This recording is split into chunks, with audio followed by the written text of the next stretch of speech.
The world was sideways. Blood ran into my ear, warm, sticky. The car's windshield lay in glittered shards across my lap. "Her class starts in 6 minutes," my mother's voice cut through the ringing in my head. "She can crawl out," my father answered, like I was a piece of furniture blocking the door. Then Leela, my sister, in her fresh Lululemons, stepped over my legs.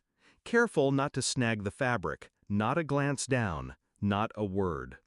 I think that was the exact second something inside me stopped breaking and started hardening. I used to believe family meant safety. When we were little, Leela would braid my hair before school. Mom would pack 2 identical lunches so we wouldn't fight. Dad took us both to the park after dinner. It's embarrassing now how easy I was to love back then, how much I believed in it.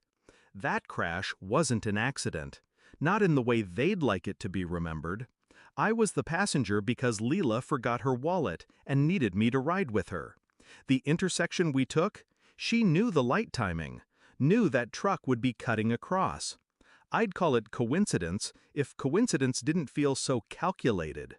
At first, I told myself I was being paranoid, but little cracks widened fast, like the day I overheard them, Mom, Dad, Leela, whispering in the kitchen.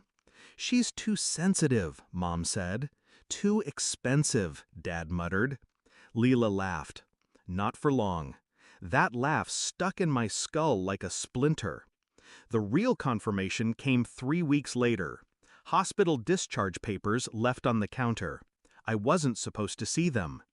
In the notes, family declined extended recovery support. That wasn't neglect, that was a choice.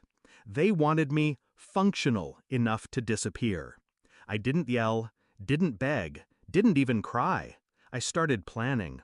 If they could step over me once, they could do it again, unless I made stepping over me dangerous. I began small, quiet, legal. I documented everything. Medical records, texts, voicemail clips where their voices dripped with irritation at my drama. I visited Aunt Claire, the one they hated. She taught me 2 things. 1, wills are public record. 2, influence is currency. Turns out my parents had a tidy inheritance coming from Grandpa's estate. Turns out, too, that Leela had been angling to be sole executor. And me? According to their version, I was too fragile to handle responsibility. Perfect. I could use fragile.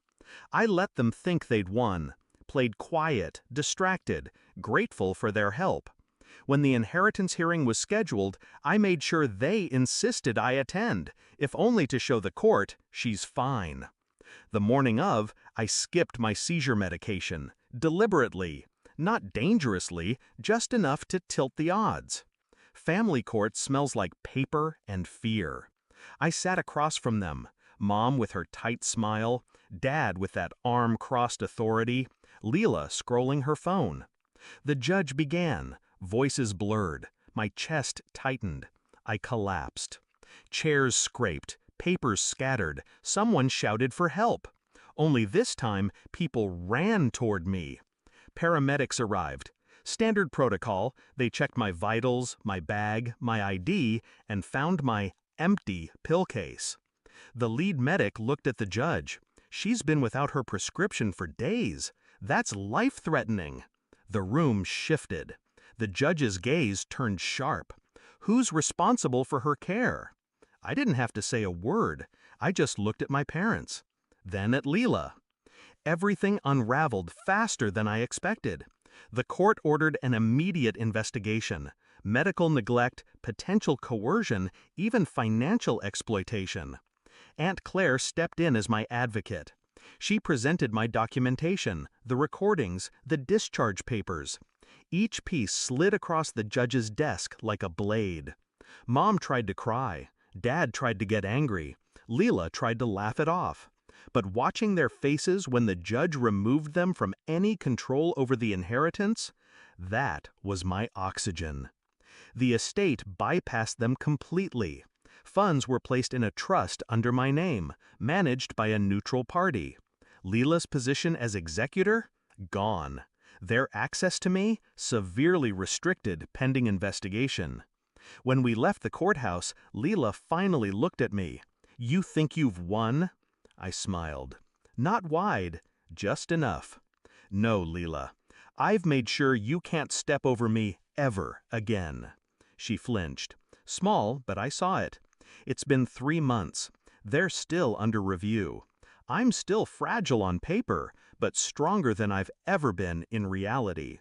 Some nights, I replay that moment in the courtroom, the silence after the judge's ruling, the way power shifted in the air, slow and irreversible. My parents taught me early, sharing is caring. I just made sure they shared the consequences.